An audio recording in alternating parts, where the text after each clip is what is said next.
On a toujours parlé d'une Europe qui avançait, d'un projet européen qui marchait. Là, tout s'écroule.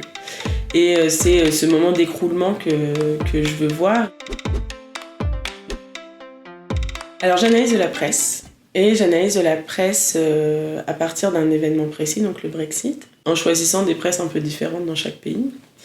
J'ai beaucoup de la presse économique et de la presse de référence. Et à côté, j'ai pris en Allemagne et au Royaume-Uni un tabloïd dans chaque pays, où en fait c'est les journaux les plus lus qui ont des nombres de publications bien supérieurs à tout ce qu'on peut avoir en France. Nous en France on n'en a pas de tabloïd. Tabloïd c'est vraiment la presse à scandale. Et avec tout un côté un peu ce qu'on appelle l'infotainment, où on ne sait plus trop ce qu'est information, ce qu'est divertissement, on mélange un petit peu tout, on mélange un petit peu les genres.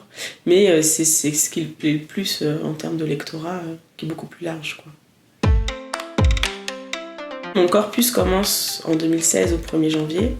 Et s'arrête en 2018, parce qu'on a 2016, donc le Brexit. 2017, on a une année avec plein d'élections. Élections en France, en Allemagne, en Italie, etc. Pays-Bas. Et 2018, on a les Gilets jaunes. Donc il y a tout un truc où le site... Enfin, finalement, ce qui est ressorti de ma thèse en lisant les articles, c'est vraiment le citoyen, c'est qui ? Il fait quoi ? Il fait comment ? Et qu'est-ce qui se passe ? On ne le connaît plus. Donc les médias ne le connaissent plus, la presse ne le connaît plus. Et elle en a peur. Cette peur qui est vraiment problématique que j'analyse et qu'on retrouve après comme grille de lecture sur beaucoup de choses qui ont suivi. Donc les Gilets jaunes. Les médias n'ont pas forcément été très tendres avec les Gilets jaunes. Ils ont fait preuve d'une violence. Mais parce que c'est cette plèbe, c'est la même que celle qui a voté pour le Brexit. Et donc vraiment, c'est une vision de la société, de la fracture de la société, qui se révèle à chaque fois qu'il y a des événements choquants comme ça, enfin, des événements qui font rupture. Mon fil rouge, c'est ça, c'est le citoyen. De temps en temps, il va bien, de temps en temps, il est dangereux. Et le rapport à la démocratie qui est un peu compliqué. Il y a des tribunes très emportées, notamment dans la presse française, qui va très très loin sur mais il faut arrêter avec les référendums européens. Dans c'est la tyrannie du plus grand nombre. Donc l'idée que... là, les citoyens ont voté pour le Brexit, qui est une erreur profonde, selon les journaux pro-européens. Il ne faut pas laisser le droit de vote à des gens qui n'y connaissent rien. Dans ma thèse, vraiment, il y a un fossé qui se creuse et qui continue de se creuser.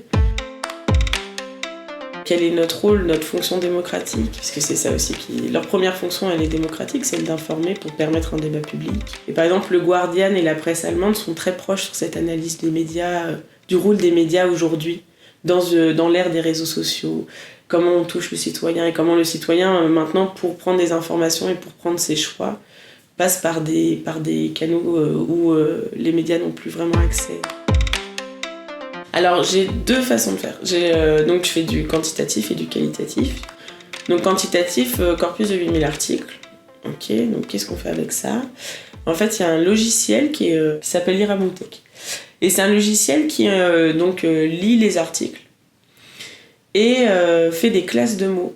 Donc, c'est-à-dire, il voit comment les mots sont liés ensemble donc de manière mathématique. Et donc ça m'a permis d'avoir une première vue de mon corpus parce que ça permet de déterminer les grandes thématiques des articles. Du coup, à partir du corpus quantitatif, donc de ce que j'ai eu comme résultat quantitatif, j'ai réassocié les mots-clés pour aller retrouver les articles originaux. Et j'ai reconstitué un corpus qualitatif, mais qui est encore trop gros. Pourquoi je veux absolument faire du qualitatif ? Parce que ça permet de faire une analyse vraiment fine, qui est invité à parler dans les journaux. Est-ce que c'est un expert et quelle est son expertise ? Et ça, il n'y a que l'analyse fine de qualitatif qui me permet de le voir. Tout l'enjeu, c'est réussir à...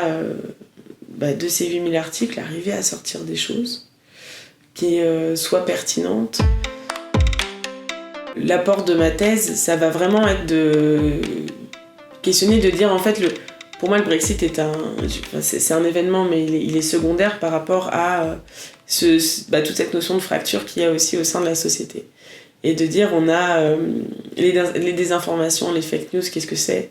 Et comment est-ce qu'il faut les réfléchir et aussi par rapport à l'Union européenne de faire une union sans inclure le citoyen ou en étant dans une position très supérieure, montrer que ce système technocratique, non démocratique, etc. ne marche pas.